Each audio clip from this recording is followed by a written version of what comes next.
Bom dia, irmãos. Graça e paz a todos. Espero que todos estejam bem e tenham tido uma excelente semana. Nós estamos aqui nesta manhã de domingo, dia 6 de junho, para lhe fazer um convite muito especial. Agora nós teremos a última parte da mensagem Escondido por Deus, que foi nos trazida pelo pastor Fernando Bueno. E nessa mensagem nós estaremos aprendendo sobre a solidão e como lidarmos com essa solidão. Logo depois nós estaremos na Escola Bíblica Dominical aprendendo sobre o que é a igreja. E certamente nós aprenderemos muito com essa lição. Mas eu quero te fazer um convite muito especial para que possa estar conosco hoje à noite às 18 horas, onde realizaremos o nosso culto com a ceia do Senhor, que será conduzida pela pastora Raquel. Hoje, irmãos, nós teremos todas as partes do culto sendo feitas ao vivo, cada um da sua casa. Então teremos o louvor, teremos a palavra, teremos a condução do culto, e eu darei uma breve palavra à igreja sobre o que estamos pensando em fazer agora no mês de junho. Então eu quero lhe fazer um convite para que possa estar conosco hoje à noite às 18 horas, louvando ao Senhor, porque eu tenho certeza que será uma bênção na vida da igreja e na sua vida também, tá bom? Então eu aguardo você hoje às 18 horas. Que você tenha um domingo abençoado pelo Senhor e que possamos estar juntos novamente no culto da noite. Um grande abraço e Deus abençoe. Olá, igreja. Você já pensou em quantas pessoas estão vivendo e sofrendo com a solidão? Na mensagem de hoje, nós vamos encontrar recursos para lidar com este sentimento. Então, chega de perder tempo. Vamos à mensagem. Um grande abraço a todos vocês. Como bom sabermos que temos aí, o Deus dos exércitos lutando em nosso favor. Você nunca está sozinho. Você nunca estará abandonado. Por isso, se dizem os especialistas que o mal deste século é a solidão, obrigado, Senhor, porque temos o Rei dos Exércitos lutando conosco, o Deus dos Exércitos lutando conosco, nos lembrando que jamais estaremos sozinhos. Por isso eu convido você a abrir a sua Bíblia em 1 Reis, capítulo 19, e eu quero fazer a leitura com você até o versículo 18. Uma história linda, a respeito do profeta Elias, que diz assim: Acabe contou a Jezabel, marido e esposa, casal. Acabe contou a Jezabel tudo que Elias havia feito, incluindo o modo como havia matado todos os profetas de Baal. Por isso, Jezabel enviou esta mensagem a Elias: que os deuses me castiguem severamente se, até amanhã, nesta hora, eu não fizer a você o que você fez aos profetas de Baal. Elias teve medo e fugiu para salvar a vida. Foi para Berseba, uma cidade em Judá, e ali deixou o seu servo. Depois foi sozinho para o deserto, caminhando o dia todo. Sentou-se debaixo de um pé de giesta, um zimbro, talvez na sua tradução, e orou, pedindo para morrer. Já basta, Senhor, disse ele. Tira minha vida, pois não sou melhor que meus antepassados que já morreram. Então ele se deitou debaixo do pé de giesta e dormiu. Enquanto dormia, um anjo o tocou e disse: Levante-se e coma. Elias olhou ao redor e viu perto de sua cabeça um pão assado sob pedras quentes e um jarro de água. Ele comeu, bebeu e se deitou novamente. O anjo do Senhor voltou, tocou mais uma vez e disse: Levante-se e coma um pouco mais. Do contrário, não aguentará a viagem que tem pela frente. Elias se levantou, comeu e bebeu, e o alimento lhe deu forças para uma jornada de 40 dias e 40 noites até o Monte Sinai, o monte de Deus. Ali encontrou uma caverna onde passou a noite. Então o Senhor lhe disse: O que você faz aqui, Elias? Ele respondeu: Tenho servido com zelo ao Senhor, o Deus dos exércitos. Contudo, os israelitas quebraram a aliança contigo, derrubaram teus altares e mataram todos os teus profetas. Sou o único que restou, e agora também procuram me matar. Saia e ponha-se diante de mim no monte, disse o Senhor. E enquanto Elias estava ali, o Senhor passou, e um forte vendaval atingiu o monte. Era tão intenso que as pedras se soltaram do monte diante do Senhor, mas o Senhor não estava no vento. Depois do vento houve um terremoto, mas o Senhor não estava no terremoto. Depois do terremoto houve fogo, mas o Senhor não estava no fogo. E depois do fogo veio um suave sussurro. Quando Elias o ouviu, cobriu o rosto com a capa e saiu. Ficou na entrada da caverna, e uma voz disse: o que você faz aqui, Elias? Ele respondeu outra vez: tenho servido com zelo ao Senhor, o Deus dos exércitos. Contudo, os israelitas quebraram a aliança contigo, derrubaram teus altares, mataram todos os teus profetas. Sou o único que restou, e agora também procuram me matar. Então o Senhor lhe disse, versículo 15... volte pelo caminho por onde veio e vá para o deserto de Damasco. Quando chegar lá, unja Azael para ser rei da Síria. Depois, unja também Jeú, neto de Ninsi, para ser rei de Israel. E unja Eliseu, filho de Safate, da cidade de Abel-Meolá, para substituir você como meu profeta. Quem escapar da espada de Azael será morto por Jeú, e quem escapar da espada de Jeú será morto por Eliseu. No entanto, preservarei 7.000 de Israel que nunca se prostraram diante de Baal, nem o beijaram. Conta-se que um pai estava com seu filho na época do inverno, e eles estavam precisando de lenha. Então saíram para encontrar uma árvore morta. E quando a encontraram, cortaram. Chegou o tempo da primavera, este mesmo pai com este mesmo filho voltaram aos campos. E este pai percebeu que naquele tronco havia brotos. E ele ficou então decepcionado, ele ficou então angustiado, ele ficou então pensativo a respeito daquele tronco que tinha brotos. E ele disse: para mim aquela árvore estava morta. Para mim os galhos já estavam secos, as folhas já tinham caído. Estava tão frio que esses galhos estavam quebrando facilmente. Mas agora eu percebo que havia vida naquela árvore. E olhando para o seu filho, disse: filho, aprenda esta lição. Nunca corte uma árvore no inverno. Ele disse para o seu filho: nunca tome uma decisão importante, nunca tome uma decisão séria, nunca tome uma decisão impactante quando você estiver desanimado, quando você estiver desiludido, quando você estiver triste, quando você estiver abatido, quando você estiver sentindo-se desolado. Tenha paciência, espere. As primaveras sempre voltam.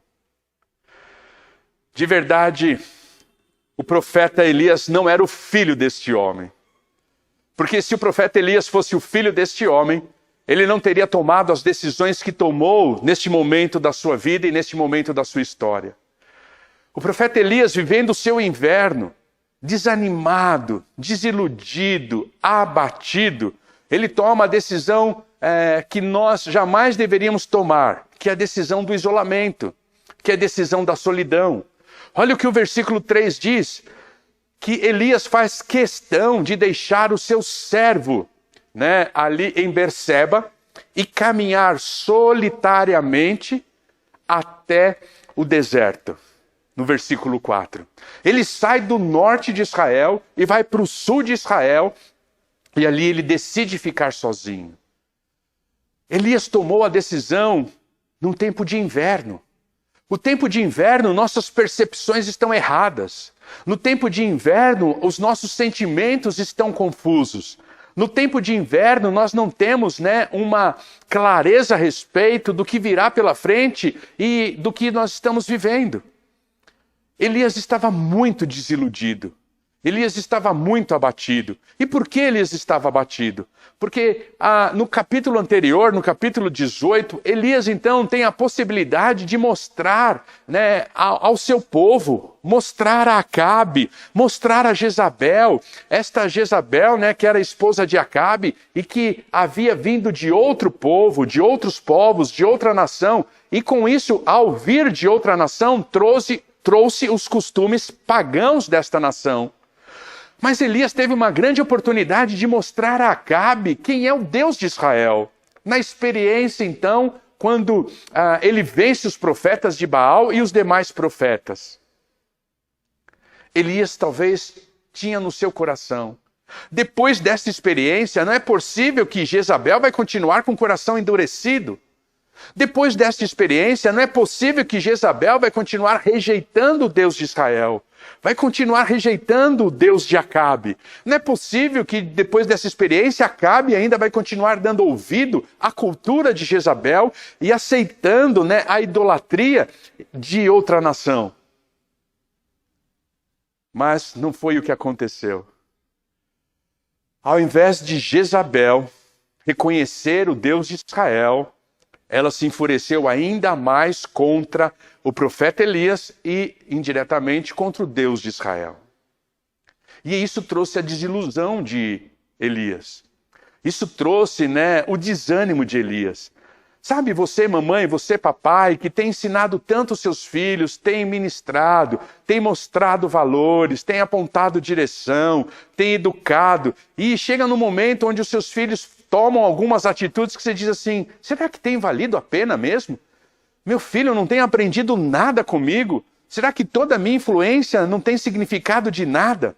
Sabe, você que lidera uma equipe, você que é gerente de uma empresa, e que você passa os seus valores, passa o valor da empresa, passa a visão da empresa, né? Você quer ter a equipe junto, todos trabalhando alinhado para alcançar os objetivos que a empresa estabeleceu.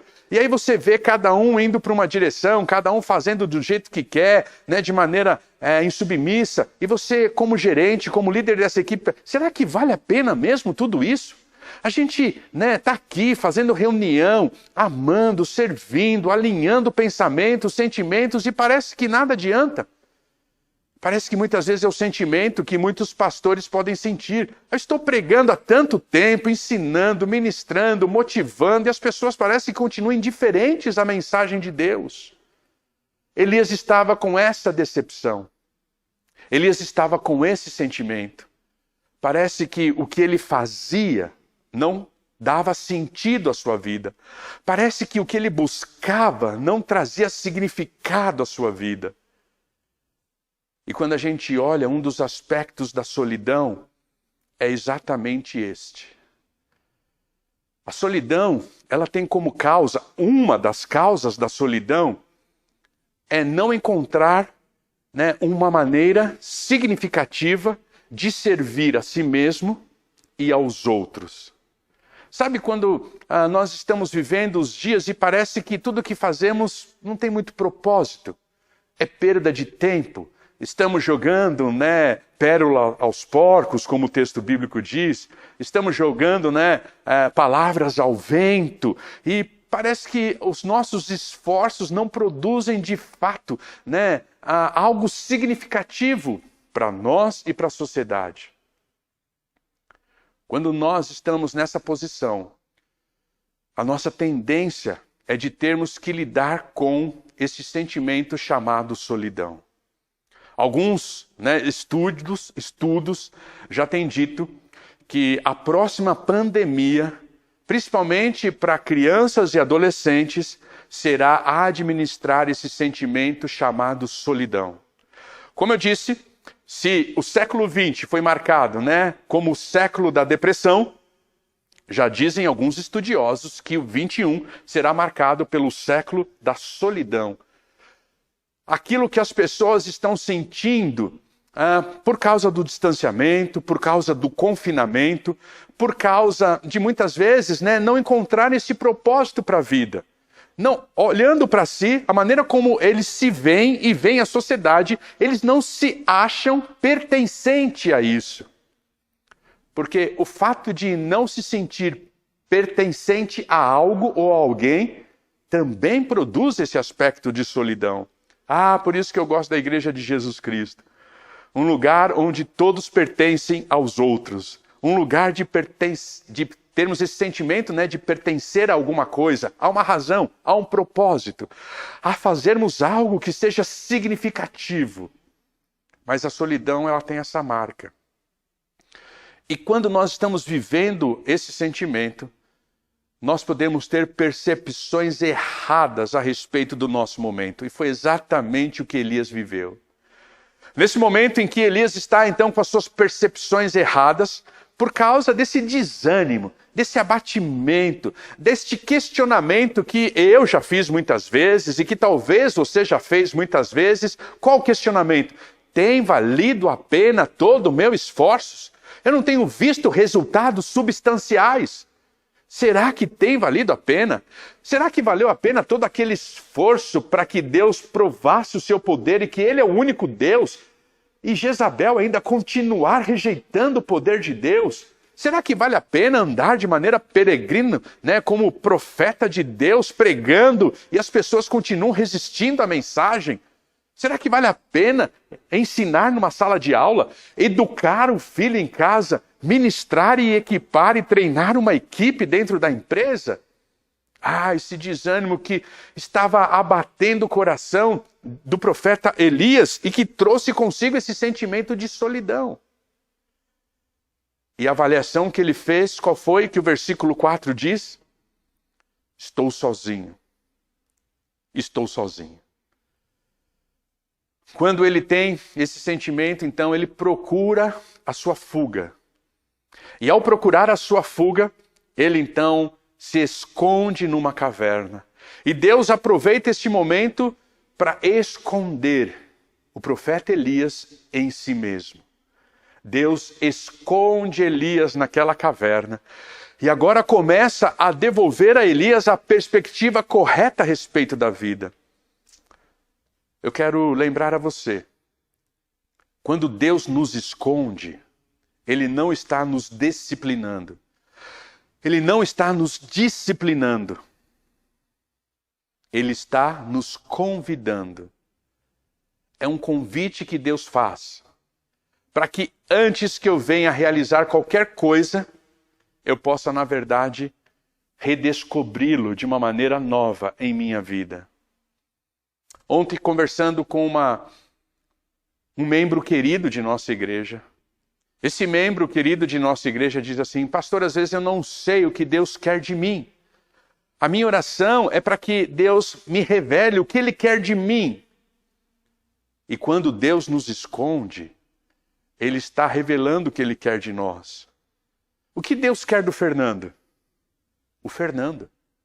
O que Deus quer do Antônio? O Antônio. O que Deus quer do Maurício? O que Deus quer da Tati? O que Deus quer do Givaldo? O que Deus quer da Neuzinha e do Eduardo? O que Deus quer da Márcia? O que Deus quer, né, da irmã Dorinha, que está conosco aqui? Um grande abraço a toda a família do Jardim Iva. Ele nos quer. Ele nos quer o que a gente produz. Ele não quer o que a gente possa fazer. Ele não quer simplesmente os nossos dons, os nossos talentos. Ele simplesmente nos quer. E quando Elias está escondido por Deus naquela caverna, Deus vai lembrá-lo que o que Elias precisa é entender isso. Que o valor dele não está ali nos feitos com o profeta de Baal. E não naquilo que ele ainda há de fazer. Mas em simplesmente ser ou ter se entregue a este Deus. E ali Elias começa então a recuperar a consciência. O inverno está passando para Elias. A primavera está chegando. E Elias vai ser recobrado da sua consciência. Não é interessante? O apelo de Elias é: eu estou sozinho. E se é para viver sozinho, se é para viver essa solidão, eu prefiro então morrer. Então tire a minha vida, porque é melhor eu morrer do que viver esta solidão. E Deus então começa a relembrar a Elias de que ele jamais estará sozinho, porque ele é servo do Deus dos exércitos. como nós acabamos de cantar. Ele é servo daquele que nos cerca. Nós somos servos daquele que nos cerca, daquele que vai à nossa frente, daquele que guarda e vigia a nossa retaguarda, daquele que caminha ao nosso lado, o Deus dos exércitos. É este Deus que vai lembrar a Elias e que nos recorda diariamente que nós não estamos sozinhos. E Deus vai fazer de 3 maneiras. A primeira maneira que Deus vai fazer ao recordar a Elias de que ele não estava sozinho é enviando um mensageiro. O texto bíblico diz que Deus envia um anjo para servir Elias. E ali então coloca uma pedra, uma brasa, onde vai ter ali um pãozinho de alho quentinho, uma bebida gostosa, onde ele vai poder comer. E eu fico imaginando já Elias pensando, depois do pão de alho vem a picanha? Não veio a picanha na pedra quente. Mas o pãozinho de alho estava lá, a bebida estava lá, para que ele pudesse se refazer, para que ele pudesse se reidratar, para que ele pudesse estar forte. Como Deus mandou, ou como Deus trouxe de volta a consciência a Elias, enviando um anjo para servi-lo. A segunda maneira que Deus vai fazer é Ele mesmo se apresentando a Elias. É Ele mesmo, então, falando com Elias. E o texto bíblico diz, então, que ele se apresenta à porta da caverna e pergunta, Elias, o que é que você está fazendo aqui? Por que você está aqui? Você tem consciência do porquê você está aqui? Você sabe, do porquê você está aqui? Me diga um pouquinho, como que você está se sentindo? E ali, então, Deus se apresenta a Elias pessoalmente. E depois, Deus vai se apresentar a Elias no sussurro. O texto bíblico vai dizer que ele não estava no vento, ele não estava no fogo, ele não estava no terremoto, mas ele estava no sussurro. E naquele momento, Elias, então, cobre o rosto com a capa e apresenta-se diante de Deus. Sabe o que eu aprendo com essa experiência de Elias? Que Deus, ao mostrar a Elias e trazer a Elias a consciência de que ele não estava sozinho, ele trouxe 3 benefícios. Os benefícios de termos a certeza da presença de Deus. Os benefícios, de quando estamos escondidos por Deus, sentirmos esta presença e esses benefícios. O primeiro é do descanso. Quando Deus manda o anjo para servir Elias e torna Elias um verdadeiro come-dorme. Elias é o verdadeiro perfil do come-dorme. Alguém que o serve, ele come e dorme. Come, dorme, come, dorme. E Deus oferecendo para ele descanso. A presença de Deus sempre vai nos oferecer descanso. Você se recorda daquele episódio quando Moisés está diante de Deus e diante do povo, e Deus diz a ele, em Êxodo capítulo 33, de que Deus não os acompanharia na próxima batalha. E Moisés fala que não quer arredar o pé se Deus não for com ele. E ali então, numa conversa com Moisés, Deus diz a Moisés, tá bom, eu irei com você e lhe darei descanso.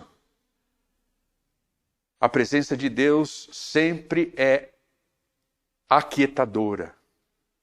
Ela sempre traz descanso para nós. Mesmo que você sinta-se muitas vezes invisível, escondido por Deus, parece que os seus atos, as suas atitudes, as suas ações não têm produzido um efeito significativo nem para a sua própria vida e nem para aqueles que estão ao seu entorno. Mesmo que muitas vezes você ache que você não vai deixar um legado, que ninguém vai se importar e se lembrar com você porque você não fez nada significativo. Mesmo que você muitas vezes termine um final de um dia, coloque a cabeça no travesseiro e fale assim, acho que eu estou errando com os meus filhos. Acho que eu estou errando com a minha equipe. Acho que eu estou errando com a minha igreja. Deus vai lembrar. A minha presença te basta. Eu estou aqui, meu filho. Você nunca estará sozinho. Eu estou aqui. Um dos grandes sentimentos que eu tive que administrar lá no hospital foi exatamente este. E uma das grandes inquietações que eu tinha no coração é, será que valeu a pena fazer tudo que eu fiz? Se a Covid me levar agora, será que valeu a pena? Valeu a pena, algumas posturas que eu tive? Será que valeu a pena me indispor com algumas pessoas por causa da minha visão? Será que valeu a pena perder, né, noite de sono, perder dias de lazer, abrir mão, né, de estar um pouco mais com a minha família para poder realizar, né, a visão que Deus colocou no meu coração? Será que valeu a pena tudo isso? Um dos grandes sentimentos que eu tive que lidar foi com esse sentimento de solidão. Pela primeira vez, eu estava num lugar geográfico, a Lilian estava em outro lugar geográfico e a Julinha estava em outro lugar geográfico. Pela primeira vez, os três patetas estavam separados. Porque é assim que nós nos chamamos, os três patetas. Cada um num lugar, cada um vivendo os seus sentimentos, cada um vivendo as suas histórias. A Julinha talvez vivendo a solidão dela lá em Atibaia, a Lília vivendo a solidão dela lá no nosso apartamento, e eu vivendo a minha solidão no BP. Os três patetas separados. E nesse momento, escondido por Deus naquele hospital, Deus me recorda: você nunca estará sozinho. A minha presença te basta. Não é interessante Deus mandar um anjo para trazer descanso ao profeta Elias? E foi assim que ele começou a trazer descanso a mim.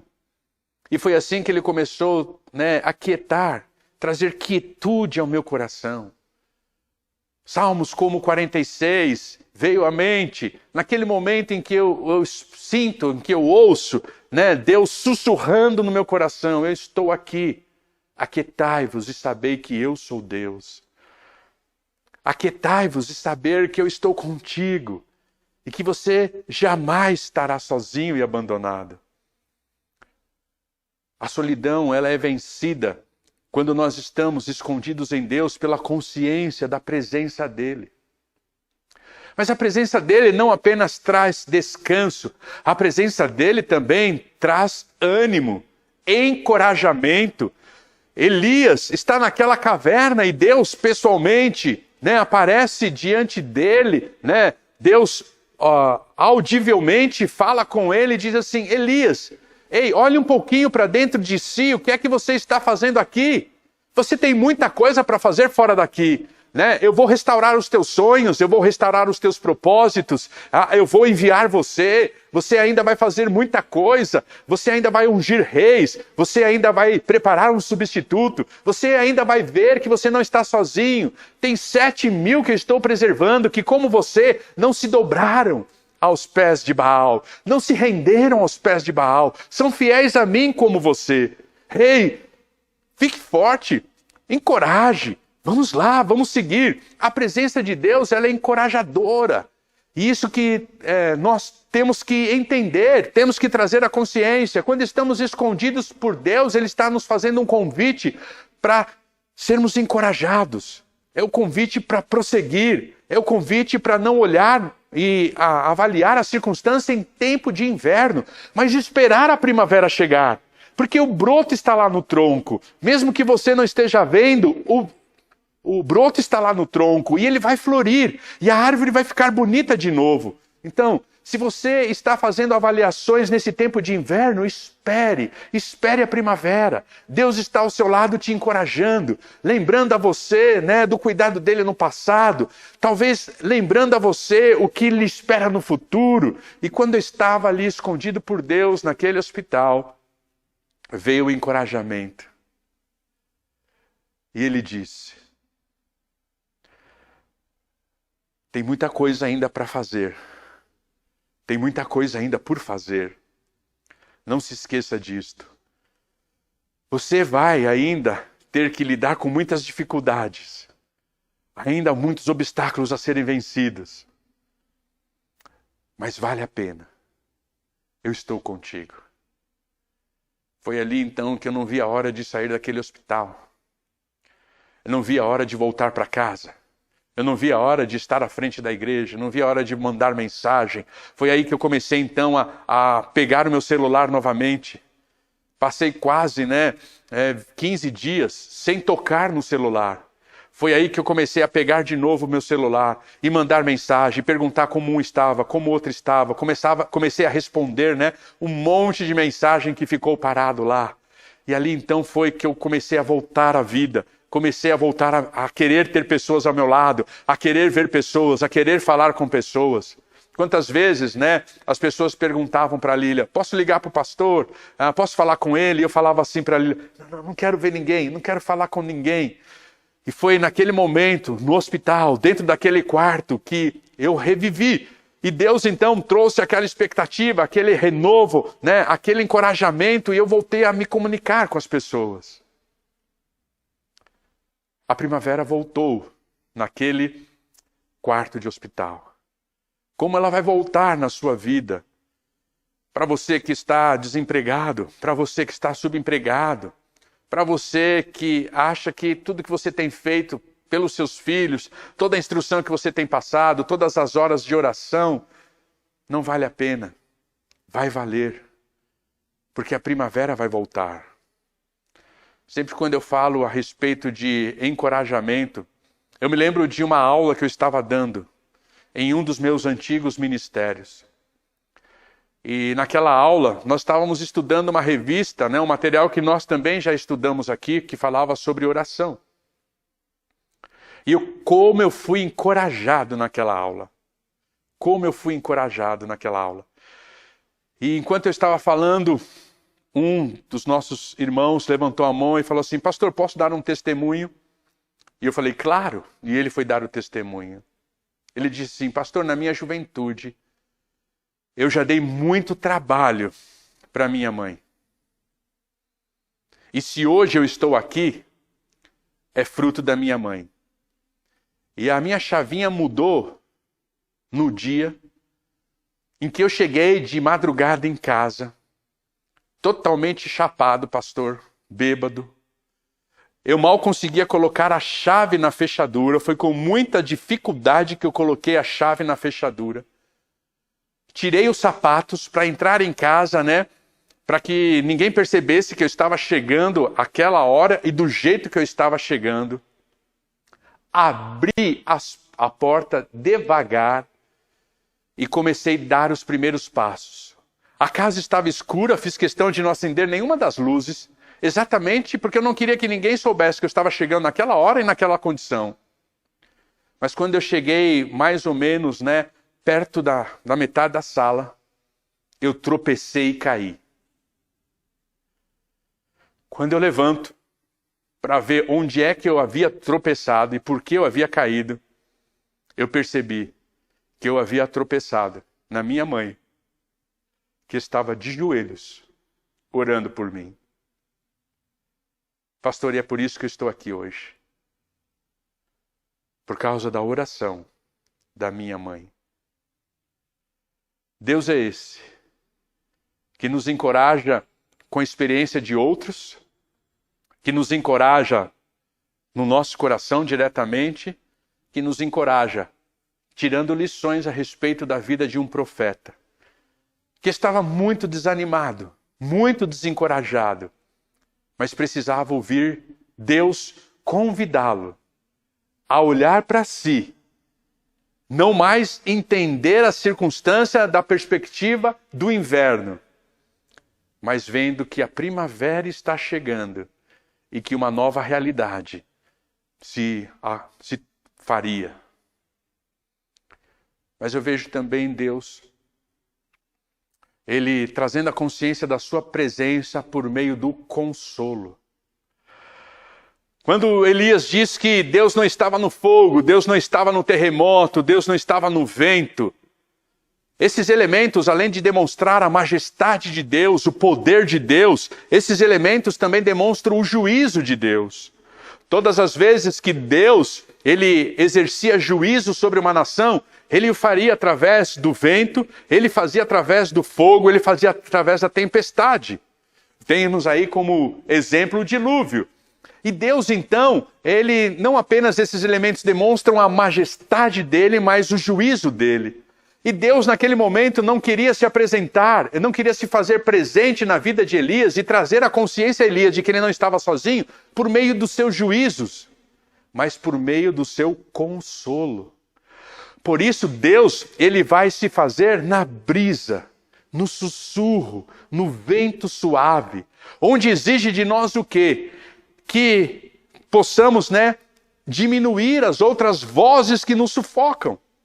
Muitas vezes a voz do medo não deixa você ouvir o sussurro de Deus. A voz da ansiedade não deixa você ouvir o sussurro de Deus. A voz, da insegurança não deixa você ouvir o sussurro de Deus. A voz, da perda de algo não deixa você ouvir o sussurro de Deus. Quando nós somos escondidos por Deus, Ele está querendo nos lembrar, nos ensinar que a presença dEle é por meio de consolo e que esse consolo é perceptível num sussurro. Ele não grita, Ele não esperneia, Ele não esbraveja a atenção dEle para nós. Ele simplesmente pede: elimine a ansiedade, vença a voz do medo, vença a voz da preocupação, vença a voz, da ocupação e ouça o meu sussurro. Ali Deus se faz presente na vida de Elias como consolador. Ele está consolando. Assim como Jesus vai dizer, em João, que é necessário que ele vá e ele rogará ao Pai e o Pai enviará o Consolador. Assim como Isaías diz que ele é o Deus das consolações, ele agora se apresenta como consolador para aquele que estava aflito, desanimado, desencorajado, aquele que estava descontente com a sua situação, aquele que estava avaliando pelo inverno ao seu momento. Ele então sussurra. A grande lição que eu tenho aprendido por estar escondido por Deus é que eu preciso eliminar muitas vozes que cercam a minha vida hoje. A voz da ansiedade, a voz da pressa, a voz do medo, a voz da insegurança. Eu tenho que abaixar o volume dessas vozes. Eu tenho que eliminar essas vozes da minha vida e deixar que o sussurro de Deus fale comigo. Porque Deus não quer outra coisa do Fernando a não ser o Fernando. E Ele quer sussurrar no meu coração a sua paz, o seu consolo. Você está agitado? Quais são as vozes que hoje estão cercando a sua vida? Ei, diminua o volume delas. Deus, a presença dEle é consoladora. Mas Deus também, Ele vai trazer a consciência, não apenas da presença dEle a Elias, para mudar a realidade de Elias e a percepção que ele tinha daquela situação, mas também vai trazer a consciência de Elias, o que Elias é, e o que ele estava sentindo, e como era o coração dele. Veja, eu quero que você preste atenção no versículo 10. O versículo 10 diz assim, versículo 9, desculpa. O versículo 9 diz assim: ali entrou uma caverna onde passou a noite. Então o Senhor lhe disse: o que você faz aqui, Elias? Aprenda um princípio. Quando Deus faz uma pergunta, Ele não está querendo uma informação. Ele está passando uma informação. Vou repetir. Quando Deus faz uma pergunta, Ele não quer uma informação. Ele está nos dando uma informação. A pergunta que Deus faz a Elias não tem nada a ver com o estado geográfico de Elias. Assim como a pergunta que Deus fez a Adão não tem nada a ver com a geografia.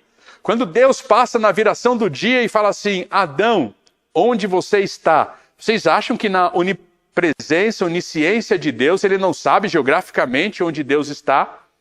Ele não quer uma informação de Adão, mas Ele está dando uma informação para Adão. E qual é a informação para Adão? Adão podia dizer assim, Adão, onde você está? Adão poderia levantar: estou aqui, atrás dessa pedra. Mas qual é a resposta que Adão dá? Senhor, minha condição? O Senhor quer saber da minha condição emocional, do meu estado de alma?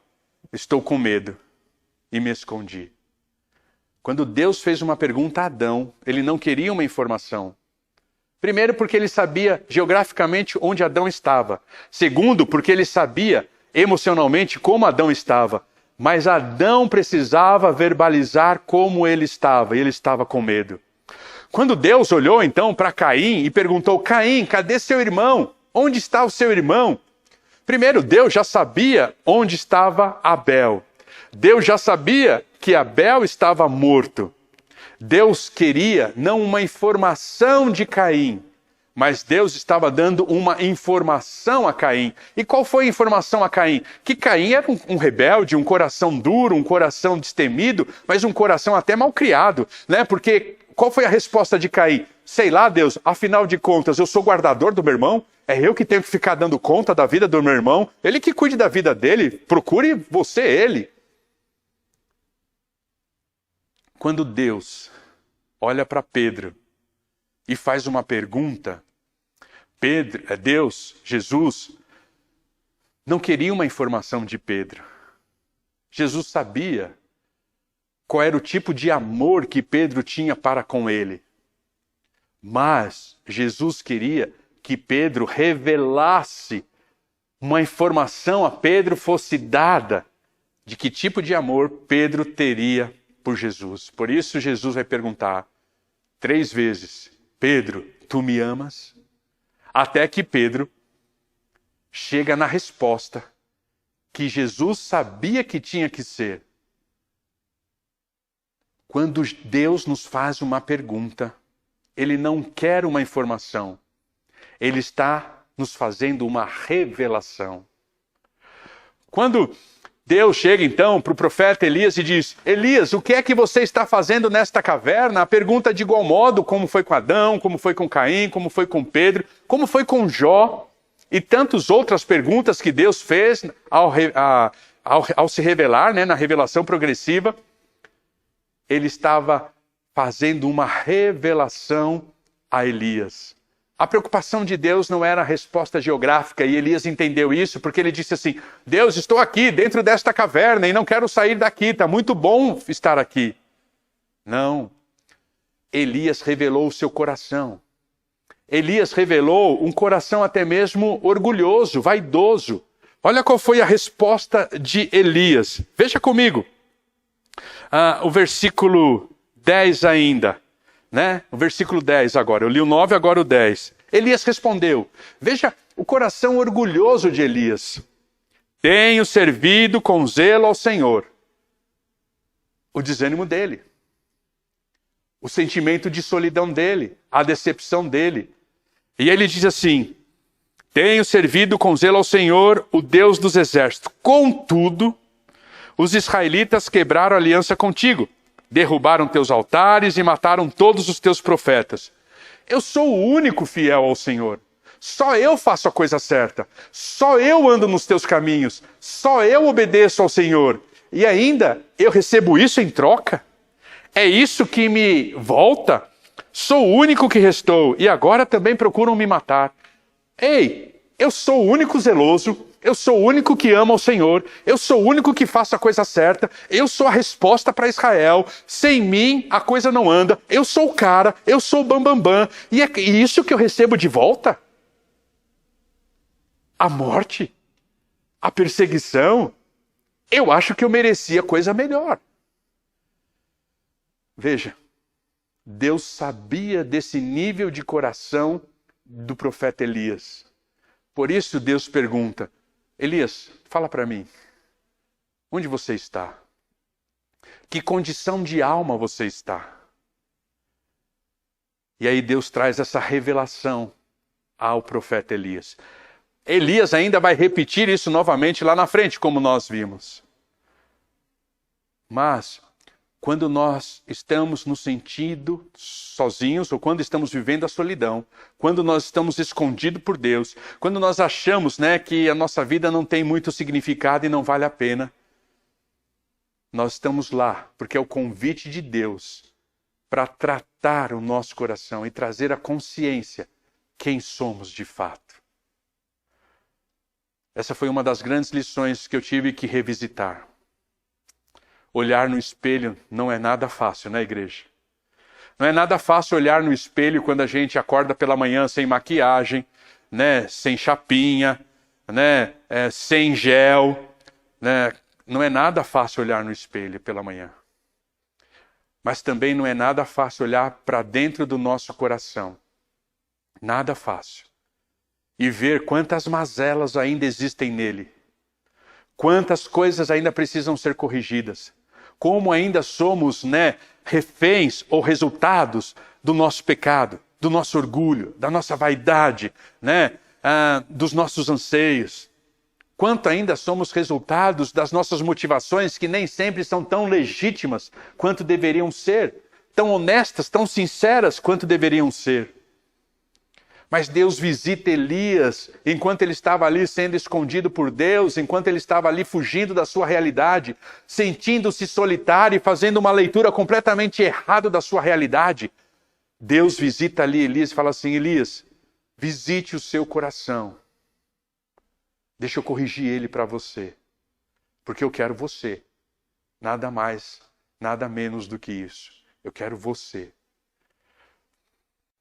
Talvez na manhã de hoje, para você que aí está se sentindo invisível, para você aí que como eu, né, voltei em 2021 cheio de planos, vou me reunir com juniores, vou começar a fazer reunião de casais, vou começar a dar andamento em outros ministérios, adolescentes e jovens estão fortalecidos, vou montar uma outra equipe com adolescentes, vamos voar baixo com essas novas gerações. E aí você planeja, está sempre adiando. Essa foi uma das grandes lutas que eu tive também.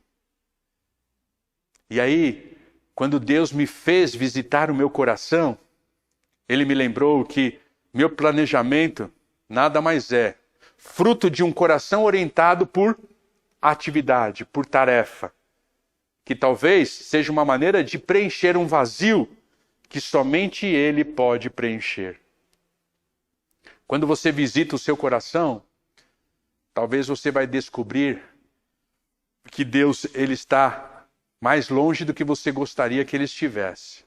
E aí Deus esconde você para trazê-lo de volta à essência de uma vida com Jesus, onde o que Ele mais quer de você, onde o que Ele simplesmente quer de você é você e nada mais do que isso. Você já percebeu que quanto mais a gente faz, quanto mais a gente compra, quanto mais a gente tem, quanto mais a gente conquista, mais vazio nós nos sentimos? E Deus está falando para Elias: Elias, você fez um grande feito lá com os profetas de Baal, mas nunca será aquilo que vai satisfazer a sua vida. Elias, você foi grandemente usado por mim, mas nunca será isso que vai satisfazer a sua vida. O que vai satisfazer a sua vida é a nossa jornada juntos. É o caminhar juntos. Eu tenho um coração orientado por atividade. E eu estou precisando corrigir isso na minha vida. E quando Deus me esconde, Ele faz uma pergunta. Ele me leva a olhar para o meu coração. E Ele me mostra que o que Ele quer é simplesmente o Fernando. Mas Deus, Ele não resolve a solidão, né, do profeta Elias, trazendo a consciência da sua presença, trazendo a consciência de quem Ele é. Mas Ele também resolve a questão da solidão do profeta Elias, restaurando os sonhos do profeta Elias. Ah, como eu gosto dessa parte. Depois então, né, que Deus vai perguntar pela segunda vez ao profeta Elias, lá no versículo 13. Elias, o que você faz aqui? Depois que Elias volta a responder, né, como estava o seu coração, Deus fala assim: então agora é tempo de restaurar o seu sonho. É tempo de trazer você de volta à vida. É tempo de restaurar a sua visão. É tempo de restaurar a sua missão. É tempo, né, de trazer significado para os seus dias. E ali Deus então vai restaurar o sonho de Elias dizendo: volte pelo caminho por onde você veio. Você fugiu do reino do norte? Volte para o reino do norte. É lá onde você vai realizar o seu ministério. A minha visão para você está lá. Né? O meu ministério para você está lá. Volte para o reino do norte. E ali você vai ungir reis. Você vai ungir um profeta que vai substituí-lo. E ali você vai perceber que você nunca esteve sozinho. Além da minha presença, eu preservarei 7.000 daqueles que vão caminhar com você. Ah, como é gostoso saber que Deus, Ele está sempre nos chamando a viver, né, pertinho dEle, sempre nos escondendo debaixo das suas asas, não como uma disciplina, mas como um convite para sermos restituídos em nossos sonhos. E o que Deus falou no meu coração é: ei, eu te dei uma visão, não negocie ela, apenas ajuste o como. Não abra mão do o quê, apenas administre o como. O como nós colocamos em prática uma visão, o como nós colocamos em prática um sonho, o como nós colocamos em prática a nossa missão, ele vai sempre ser ajustável. E nesse tempo aprendemos, né, que sabedoria é a capacidade de se ajustar a uma nova realidade. E quantos de nós, nas nossas áreas, na nossa liderança, com a nossa família, cuidando dos nossos filhos, tivemos que readaptar, né, o como colocaríamos em prática o nosso sonho. Mas jamais podemos abrir mão do nosso sonho. Jamais. Jamais. E pensando nisso e orando, né, e trabalhando esse texto, e agora mesmo pregando para vocês e falando com vocês, vem a música, né, da pastora Ludmila. Se tentarem acabar com seus sonhos, não deixe, não desista, não pare de crer. Os sonhos de Deus para você, ninguém pode derrotar. Se tentarem, não desiste, não pare de adorar. Não pare de lutar. Não pare de viver os seus sonhos. Deus olhou para aquele homem desiludido. Deus olhou para aquele homem desanimado. Deus olhou para aquele homem decepcionado, até mesmo talvez consigo mesmo.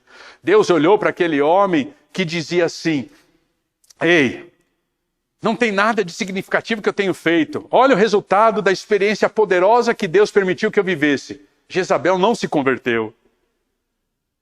E diz para ele: eu estou agora restaurando os teus sonhos. Você vai voltar da onde você fugiu. Você vai voltar da sua perspectiva errada lá do inverno. E você vai então ungir reis, ungir profetas, trabalhar com 7.000 homens e restabelecer a ordem em Israel. Não é interessante, irmãos? Que o Novo Testamento e o livro de Tiago diz que Elias era um homem sujeito a nós, como nós. Um homem igualzinho a nós. Mas esse homem que era igualzinho a nós, ele disse que haveria seca e houve seca.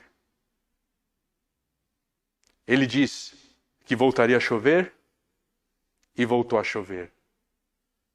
Este homem que é igualzinho a nós, ressuscitou o filho de uma viúva. Este homem que é igualzinho a nós, né, mandou queimar, né, mandou descer fogo do céu sobre homens, e esses homens foram queimados. Este homem que é igualzinho a nós, venceu os profetas de Baal.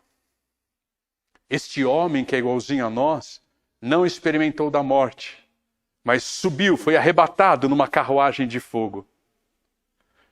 Este homem que é igualzinho a nós, pôde fazer, antes dessa experiência, grandes feitos, e depois dessa experiência, grandes feitos. Este homem que é igualzinho a nós, é confundido em seu ministério com o profeta João, com o evangelista João, com João Batista. Esse homem que é igualzinho a nós, é aquele que aparece, né, junto com Jesus, no monte. E tudo isso só foi possível porque um dia ele esteve escondido por Deus e teve os seus sonhos restaurados. Eu não sei em qual área da sua vida você já jogou a toalha. Eu não sei qual o sonho da sua vida você já abriu mão, já abandonou, já falou, acho que isso não é para mim mesmo, isso é só para os outros, para mim não tem mais jeito. Deus está lembrando a você na manhã de hoje. Não desista. Não pare de crer. Não pare de adorar. Os sonhos de Deus jamais vão morrer. Os sonhos de Deus jamais vão morrer. Por isso, não desista. Não pare de lutar. Não pare de crer. Não pare de adorar. Meu desejo, na manhã desse domingo, caso você sinta-se como eu, escondido por Deus, escondido em Deus, é que Ele possa relembrar que solidão não é uma realidade para nós. Ainda que você possa estar sentindo e vivendo, ainda que você precise de ajuda psicológica, psiquiátrica, não se culpe por isso. Minha palavra aqui não é para trazer mais peso ao seu coração, mas é para tentar trazer alívio a você que já está sentindo-se completamente solitário. Deus está com você. Jesus disse em sua palavra, eis que estou convosco todos os dias até a consumação dos séculos. Ele é o nosso guardião. Ele é o nosso Deus dos exércitos. Ele está indo à sua frente. Ele guarda a sua retaguarda. Ele está com você. Deixe que as perguntas que Ele possa fazer a você fluem. Responda. Olhe para o seu espelho. Visite o seu coração. É difícil, é triste, é muito ruim saber que nós somos mais feios do que imaginávamos que fôssemos. É muito ruim descobrir que nós somos mais pecadores do que imaginávamos que fôssemos. Mas deixe a pergunta dele revelar algo ao seu coração. Mas acima de tudo, ele continua sendo o doador de sonhos, fazendo de ninguéms, fazendo de Zé Ninguéms, conquistadores de sonhos. Ele quer restaurar o teu sonho na manhã de hoje. Não importa qual quer que seja, Ele quer restaurar. Por isso, não corte a sua árvore no inverno. As primaveras sempre voltam.